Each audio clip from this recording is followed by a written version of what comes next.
There was a time period where I started to get out onto national TV to speak about woke DAs and criminal and to crime and crime strategies. And then when, it became politically inconvenient to have me on because of my stance on medical freedom and my religious freedom in New York City, and how I believe that tied into the mass exodus in the NYPD, all those calls stopped. I was shunned. I was a tinfoil hat wearer. First of all, John, I want to apologize. I want to say how sorry I am that happened to you. My opponent, they totally lied about my stance, right? I want to talk about this real briefly because it dovetails.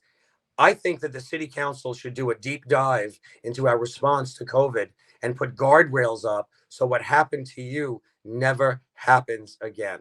Never happens again. We have to, listen, if the zombie apocalypse is upon us and we have to have vaccines, you should be able to take a leave and not lose any back pay, seniority. A year later, things are normal. You come back and you could buy back your time and you could fit right in.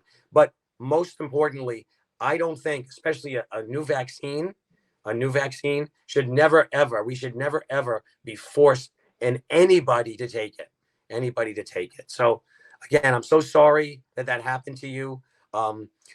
Going back I was on the PTA president. I was working with the schools, people. I represent a lot of kids and families in the Asian community. Back in September of 21, we were starting schools and my parents were terrified. They were terrified of coming back to school. So I'm on Facebook having a dialogue saying, okay, what if we make COVID vaccines and flu vaccines mandatory for the kids? This was a conversation that I was having. Okay. I don't think we should do that now, but back then we're trying to just, throw ideas out there, and my opponents, disingenuous liars, say that Vito LaBel wants to require everybody in the country to get vaccines. I never said that. We're going to knock on the door and say, Mr. McCarry, I'm sorry, our records say you don't have these vaccines. Nurse Jones here is going to come in and vaccinate you.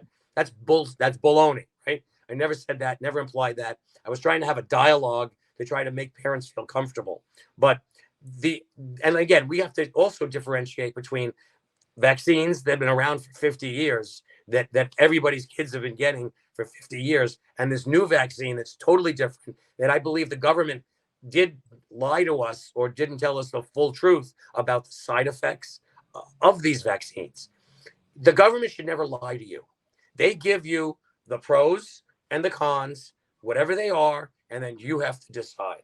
And that's no matter what issue we're talking about.